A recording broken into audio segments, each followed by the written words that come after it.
السلام علیکم. گل نہیں، میں ملتان سے بات کر رہا ہوں، خرم شہزاد نام ہے. او بھائی جو آپ نے وعلیکم یوزر نیم السلام. رکھا ہے وہی ہم پڑھیں گے نا، ہمیں کیا معلوم. جی جی جی جی. خرم بھائی السلام علیکم، خیریت سے ہیں؟ وعلیکم السلام، الحمدللہ حسن بھائی، اللہ کا اللہ شکر. آپ کو عزت دے. Thank you sir. آمین آمین، اللہ تعالیٰ آپ کو بھی عزت صحت دے. بہت آپ بہت ایک دو گلے کرنے ہیں بھائیوں والے، محبت والے. جی کر لیں گلے، کر لیں لاکھ گلے کر لیں، کوئی بات نہیں. گلا یہ ہے کہ آپ یہ کیا چھوٹے چھوٹے بولیوں کے ساتھ مناظرہ کرنے بیٹھ جاتے ہیں، کیونکہ انہوں نے ہار تو ماننی نہیں ہے. بالکل صحیح یہ فرمایا. کمزور. ہاتھ نہیں سے نہیں، ہم مولیوں نہیں کو لے آتے. جوتی مارتے ہیں مولیوں کو، کیا خیال. مولیوں کو یہاں پہ جو بھی مولی آ جائے نا آج سے ان کو بے جی عزت جی. کر کے گالی دے کے بگا دینا، کیا خیال ہے.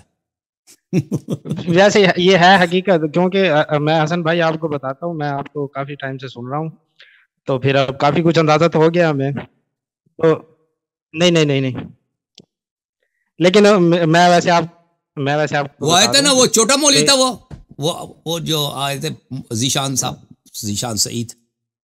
چھوٹے تو نہیں تھے، کوئی 300-400 کلو وہ تو تھے نا ہیوی ویٹ. اچھا اچھا اچھا، چھوٹا ہی حسن تھا، بھائی سن چھوٹا لینا بات. چھوٹا. او بھائی بس جی جناب بتائیں. فل سائز مولوی میں تھے وہ.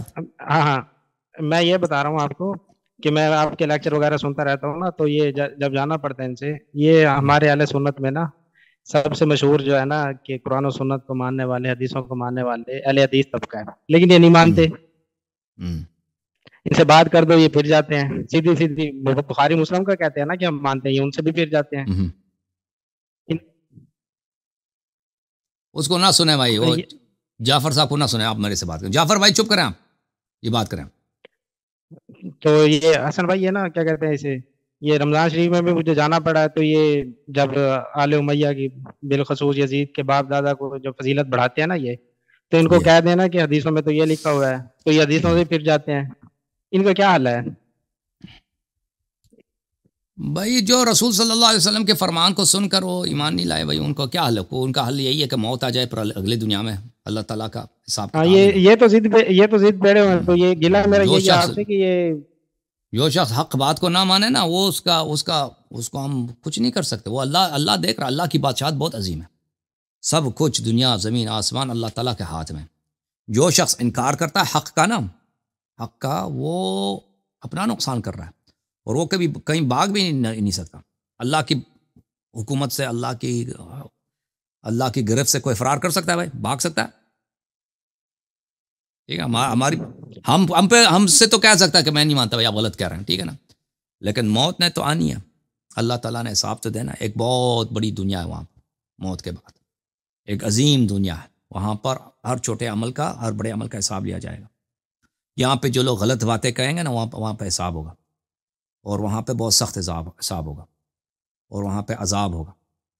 تو یہاں پہ یہ لاکھ مثلا وہ فخر کریں اور بھائی شرم نہ دکھائیں اور بھائی غرور دکھائیں، تکبر کریں، کوئی نہیں.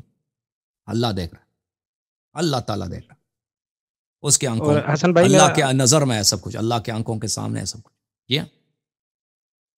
جی حسن بھائی، میرا سوال یہ تھا کہ یہ جو اہل تشیعوں میں جو عزادار ہیں، جو ماتم کرتے ہیں، عزادار حضرات ہیں، یہ کہتے ہیں کہ جو عزادار طبقہ ہے نا وہ نماز کم پڑھتا ہے. جو مطلب کہ تبلیغ والی سائڈ پہ، تبلیغ کہہ رہا ہوں سوری، یہ مجلس والی سائڈ پہ ہے نا، جو امام بارگاہوں میں مجلس زیادہ ہوتی ہے، ان امام بارگاہوں کے جو اہل تشیع بھائی ہیں وہ نماز پڑھتے ہیں، جو عزادار ہیں یہ نماز کم پڑھتے ہیں. اس کی آپ وضاحت کریں کہ یہ مسئلہ ہے کیا.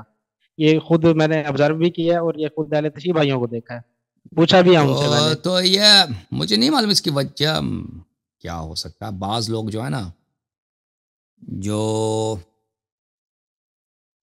اس کی وجہ یہ ہے کہ جو لوگ مثلا اشیاء مذہب میں، جو لوگ زیادہ حلال حرام کا خیال کرتے ہیں، بھائی واجب وغیرہ کا خیال کرتے ہیں، یہ زیادہ تر علماء کے زیر اثر رسوخ ہوتے ہیں. ٹھیک ہے نا. کیونکہ مسائل انہوں نے کن سے لینا ہے؟ علماء سے. اور ہمارے علماء میں وہابیت کافی ہے. ہمارے علماء شیعہ مولویوں میں، مراجع سے لے کر چھوٹے تک، ان میں وہابیت کافی ہے. تو یہ کیونکہ یہ علماء کا اثر ہے. علماء کیونکہ اکثر ان میں بد عقیدہ ہے. وَإِلَّا عزاداری اہل بیت علیہم الصلوۃ والسلام، اس میں تو کوئی شک ہی نہیں. دین ہی یہی ہے، محبت اہل بیت علیہم السلام، ان کے غم پہ رونا، ان کے غم پہ چیخ مارنا، اور دل پھاڑ کے رونا اور سینہ زنی کرنا، یہ تو بہت بڑی، یعنی جب ہم اہل بیت علیہ السلام کے احادیث کی طرف جاتے ہیں نا، یہ دنیا کا بہترین کام ہے، اہل بیت علیہ السلام سے محبت کرنا اور ان کے خوشی میں خوش ہونا، ان کے غم میں غمزدہ ہونا۔ تو مصیبت یہ ہے کہ شیعہ عوام جو ہے دین اہل بیت علیہ السلام سے نہیں لیتے نا، علماء سے لیتے ہیں۔ علماء کا مذہب یہ ہے، ایک مکسچر ہے، مخلوط ہے، علماء شیعہ علماء جو ہے مراجع سے لے کر چھوٹے علماء سب تک، ان کا دین جو ہے خالص اہل بیت علیہ السلام سے نہیں ہے، یہ ان کی کچھ ملاوٹیں ہیں۔ یہ بہت متاثر ہے ہمارے علماء وہابیت سے، بہت بڑی تعداد میں علماء متاثر ہیں وہابیت، مثلا سیستانی صاحب ہیں عراق والے، خامنئی صاحب ہیں، ان کے افکار بہت متاثر ہیں عمری جماعت عمریہ کے علماء سے، اب محمد بن عبد الوہاب سے، یا سید قطب سے، حسن البنا سے، اس طرح جو بڑے بڑے تھنکرز ہوتے ہیں نا جماعت مخالفین کے، مفسرین ہیں، تو ان کے کتابیں بڑے پڑھتے ہیں اور اہل بیت علیہ السلام کے احادیث کم پڑھتے ہیں، تو اس کا ریفلیکشن کہاں جاتا ہے؟ ریفلیکشن آ جاتا ہے شیعہ عوام پر آ جاتا ہے، کہ شیعہ عوام کیونکہ ہمارے جو علماء ہیں وہ کہاں پہ تعلیم ہوتی ہے، ان کی تربیت کہاں ہوتی ہے، ٹریننگ کہاں ہوتی ہے؟ ایران میں ہوتی ہے، نجف میں ہوتی ہے، ٹھیک ہے نا، کچھ پاکستان میں ہوتی ہے، پاکستان والے اسی سے ٹریننگ لیتے ہیں جو ایران سے آتے ہیں نا، تو پھر یہ جو ہے ان کو یہی بتایا جاتا ہے کہ یہ بھئی یہ باتیں جو ہے بدعت ہیں، یہ غلط ہیں، یا مذہب کی بدنامی ہوتی ہے ان باتوں سے، عزاداری سے، تو پھر وہ بہت کٹر ہو جاتے ہیں کہ شیعہ یعنی دنیا میں مولوی کی عقل نہیں ہوتی، مولوی اکثر حضرات جو عقل سے بالکل فارغ ہوتے ہیں، ان کے جو بڑے پیر ہوتے ہیں جن کو یہ مرجع کہتے ہیں، مرجع ان کو جو کہہ دے بھائی وہ کہہ دیں کہ بھائی تم نے فلان کام کو، یہ نہیں پوچھتے کہ قرآن سنت میں کیا لکھا ہے، آپ کو پتہ ہے، سن رہے ہیں نا میرے بھائی؟ جی سن تو رہا یہ ہوں۔ ہاں بالکل، یہ ان کے لیے اللہ کا لیول رکھتے ہیں، ان کے نزدیک شیعہ علماء کے نزدیک ان کے جو بڑے پیر ہوتے ہیں ان کو یہ مرجع بولتے ہیں، یہ امام رسول کا نہیں، اللہ کا لیول رکھتے ہیں، ان سے بھی بڑا ہے، اللہ سے بھی بڑا ہے، تو اگر وہ کہتے ہیں کہ فلان چیز نہ کرو تم، یہ بس ختم ہے، وہ نہیں کریں گے، تو آپ کے 98% شیعہ مولوی ایسا ہیں، تو اس کا نتیجہ یہ نکلتا ہے کہ بھائی جو لوگ علماء کے ساتھ لگے ہوتے ہیں تو وہ ان مسائل میں کمزور ہوتے ہیں، عزاداری کے مسائل میں، اور جو عزادار لوگ ہیں وہ اسی لیے علماء کے پیچھے نہیں جاتے، کہتے ہیں ہمارا عقیدہ خراب کر لیں گے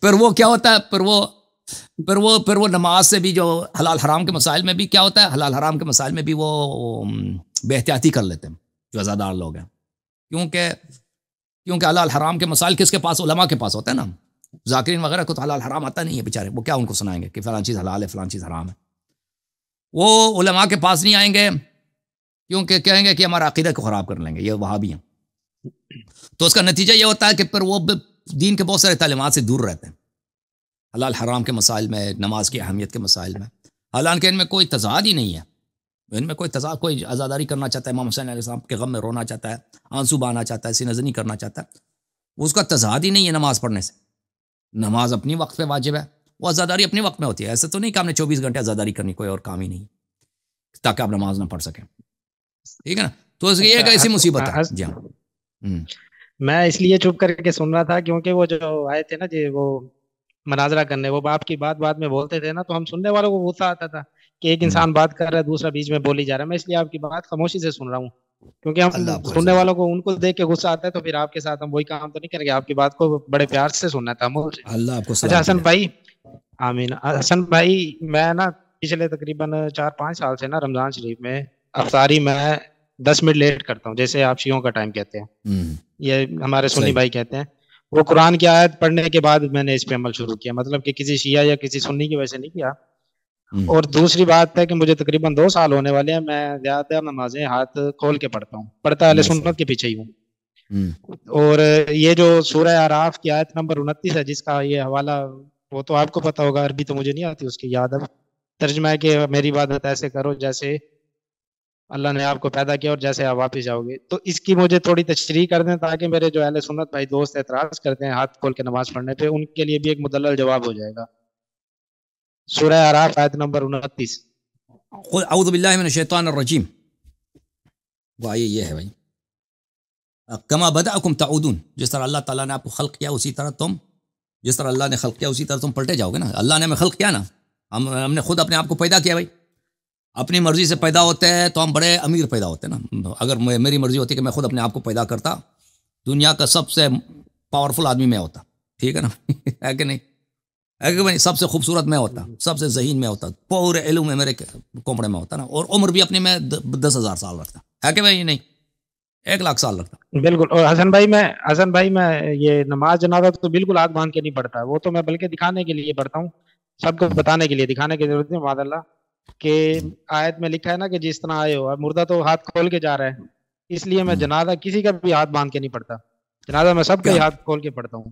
دیکھیں ہاں بالکل یہ عرض یہ ہے. دیکھیں اعوذ باللہ من الشیطان الرجیم، قل امر ربی بالقسط، اللہ تعالیٰ نے مجھے انصاف کرنے کا، عدل کرنے کا حکم دیا. وَأَقِیمُوا وُجُوهَکُمْ عِنْدَ كُلِّ مَسْجِدٍ وَادْعُوهُ مُخْلِصِینَ لَهُ الدِّینَ، اور ہر مسجد کے پاس تم اپنے رخ کو کرو، رخ کرو. وَادْعُوهُ، ایک منٹ میں اس کی تفسیر کو دیکھوں. یہ جملہ جو ہے وہ اقیموا وجوہکم عند کل مسجد،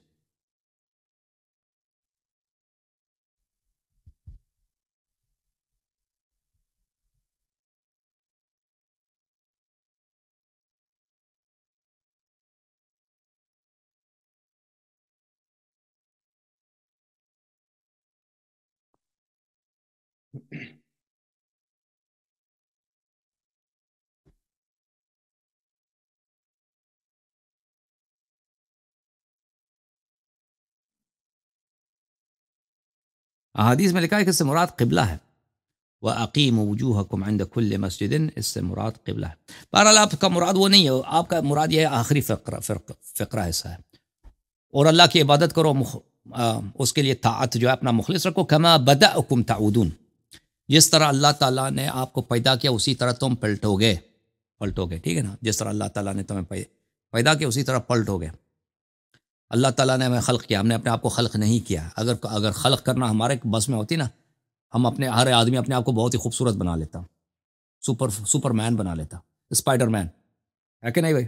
آپ ابھی اگر آپ کی خلقت اپنے ہاتھ میں ہوتی، اسپائڈر مین نہ ہوتے آپ اسپائڈر مین، آپ اپنے آپ کو اتنا طاقتور بنا لیتے نا کہ اسپائڈر مین. سب کو مار دیا بھائی، بروس لی سب کو آپ نے راک آؤٹ کر دیا مائک ہے کہ نہیں بھائی؟ اور تعودون، جس طرح اللہ نے آپ کو بنایا نا اسی طرح تو موت بھی تمہارے اختیار میں نہیں ہے. جس طرح تم اور حسن خلق ہونا تمہارے ہاتھ میں نہیں تھا نا، اسی طرح واپس پلٹنا یہ ہمارے اختیار میں ہے ہی نہیں. زندگی گزر رہی ہے، ایک دن دنیا میں آئے تھے، ایک دن کہیں گے اعلان ہوا کہ فلانی مر گیا، اس کا نماز جنازہ آ جاؤ. صحیح ہے جی سر بولیں. جی اور حسن بھائی یہ کیا کہتے ہیں، شہنشاہ نقوی صاحب نا رمضان شریف میں ایک چینل پر بیٹھے تھے تو یہی سوال ہوا تھا کہ دیر سے روزہ کھولنے کا نا، کہ بھائی شیعہ حضرات 10 منٹ، تو ان کا موقف جو ہے نا وہ جسے کہتے ہیں نا کہ پنجابی مکس کر رہا ہوں کہ ٹھوک بجا کے، انہوں نے نا وہ اپنا موقف تھوڑا نرم رکھا تھا، وہ بلکہ اس پہ ڈٹ جاتے. اب میں اہل سنت کا ہوں، میں اس پہ ڈٹ گیا ہوں. اس بیچارے کو کیا دنیا کو ہے حسن بھائی ایک منٹ میری پوری بات سن لیں، کہ مطلب کہ اب مجھے دنیا کا کوئی بھی سنی مولوی الٹا لٹک پہ بھی کہہ دینا کہ جی روزے کا ٹائم مغرب کے وقت ہے، میں نہیں مانوں گا، کیونکہ میں نے قرآن میں پڑھ لیا ہے، سائنس میں بھی تحقیق کیا کہ 9-10 ثم اتم الصیام الی اللیل، روزے کو کامل کرو رات تک. جی ہاں بالکل رات تک. تو مطلب کہنے کا کہ میں عام بندہ ہو کے ڈٹ گیا ہوں، تو علامہ صاحب ٹیلی ویژن پر بیٹھ کے وہ کیوں نہیں ڈٹے اس بات پر کہ میں عام بندہ ہوں. اب اگر مجھے اللہ یاری صاحب بھی کہتے ہیں نا کہ روزہ مغرب کے وقت افطار ہوتا ہے تو میں نہیں مانوں گا، کیونکہ میں نے قرآن میں پڑھا ہے کہ روزہ رات سے رات تک پورا کرو. تو اس پہ تو اب کوئی بھی فرقہ ہے یا کوئی بھی ہے علامہ ہے کوئی بھی، ان کی بات تو آپ رد کر سکتے ہیں کہ قرآن میں اگر پڑھنے کے بعد بھی ہم عمل نہیں کرتے. تو یہ اہل تشریع بھائی ٹیلی ویژنوں پر آ کے اپنا موقف ڈپلومیٹک کیوں کر لیتے ہیں، اپنا سخت موقف اس کو موقف نہیں آتا بھائی، وہ ایسا ہی ہے نا، وہ اس بیچارے کو کیا آتا ہے. یہ مولوی حضرات جو ہے نا، اس سے کوئی سوال کریں یا اسی وقت کوئی جواب تیار کر لیں، ان کو پتہ نہیں ہوتا نا. آپ ان سے سوال کریں نا اسی وقت، یہ اپنے ذہن میں ان کو عادت، مدرسے میں ٹریننگ اسی بات کی ہوتی ہے کہ زیادہ سے زیادہ بات بنانا انسان سیکھ لے. آپ قرآن سنت نہیں، یعنی قرآن سے اور سنت سے ملتی جلتی باتیں آپ بناتے جائیں. اور آپ شہنشاہ نقوی وغیرہ سے کوئی سوال کریں نا ان مولویوں سے، یا جو قوم نجف جو بھی ہیں، ان کو اگر قرآن و سنت سے آتا ہو یہ تو مشکل ہے کہ ان کو کچھ آتا، اگر آتا ہو تو شاید اس سے جواب دیں. وہ اللہ ان کو جو ٹریننگ ملتی ہے کہ آپ اسی وقت کوئی ایسی چیز بنا دیں کہ سامنے والے کو گول کر دیں، اس کو پتہ نہ چلے، اتنی شباہت ہو اس کو قرآن و سنت کے ساتھ کہ سامنے والے سمجھ لے کہ آپ کوئی حدیث بیان کر رہے ہیں. تو یہ حضرات ان کی ٹریننگ اسی بات کیا ہے کہ یہ جھوٹ بنانے کی، افتراء کرنے کی ان کو اسپیشلائزیشن ہے. میں صحیح کہہ رہا ہوں، شیعہ مولوی یا مخالف مولوی اس کی ٹریننگ یہی ہے. اس کو یہ نہیں آتا کہ اس سے سوال کریں کہہ دیں مجھے نہیں آتا، ٹھیک ہے نا. وہ اپنے لیے اپنے لیے بہت ہی وہ اپنی موت سمجھتے ہیں نا کہ وہ ٹی وی پہ آ کے کہہ دے سوال آ گیا بھائی مجھے نہیں آتا بھائی میں چیک کر کے آپ کو بتا دوں گا. ٹھیک ہے نا. وہ اس کو نہیں جانتے, وہ اس کو اپنے لیے اپنے کیریئر کے لیے موت سمجھتے ہیں کہ اگر وہ کہہ دے کہ مجھے نہیں آتا, بے عزتی سمجھتے ہیں. ٹھیک ہے, تو وہ اسی وقت کوئی جواب تیار کر لے گا, اگلا سوال کریں وہ بھی نہیں آتا, وہ پھر اسی وقت وہ ایک جھوٹ بنا دے گا. مولوی کا کام ہی یہی ہے, جھوٹ بنانا. میں ان کے درمیان رہ کے کہہ رہا ہوں آپ کو, چھوٹے موٹے مولوی سب کا یہی کام. جی حسن بھائی میرا آخری سوال ہے کہ ہمارے بریلوی بھائی اور اہل تشیع بھائی یہ مطلب کہ درباروں کے چندے بھی کھاتے ہیں, درباروں کے مجاور بھی بنے بیٹھے ہیں, ان کی انتظامیہ بھی بنے بیٹھے ہیں, یہ مطلب الگ الگ, کوئی اہل تشیع بھائیوں کے پاس ہے, کچھ اہل سنت میں بریلویوں کے پاس ہے. تو اس کا دین میں کوئی ہے مطلب کہ اجازت ہے, کیا مسئلہ ہے کہ یہ تو فرینچائزیں جو بنی ہوئی ہیں, میں تو سیدھا فرینچائزی کہوں گا کیونکہ پیسہ بہت ہے اس کام میں, تو اس کی مذمت کیسے ہوگی, یہ کام رکے گا کیسے اگر تو یہ ہے. لیکن یہ جو مسلمانوں میں جو اتنے بدعات ہیں تو یہ کیسے روکے گا, اس کا اصلاح میں نہیں سمجھتا کہ یہ سوائے امام عاصر علیہ السلام کے آنے کے امام مہدی علیہ السلام تشریف لائیں اصلاح کریں, اس کا کوئی اصلاح نہیں ہے. یا تو اللہ کے ایسے عذاب نازل کرے نا کہ یہ سب فارغ ہو جائیں, دنیا سے چلے جائیں, وَإِلَّا اس کا کوئی علاج نہیں. اللہ آپ کو جزائے خیر دے میرے بھائی. Thank you sir. ٹھیک ہے.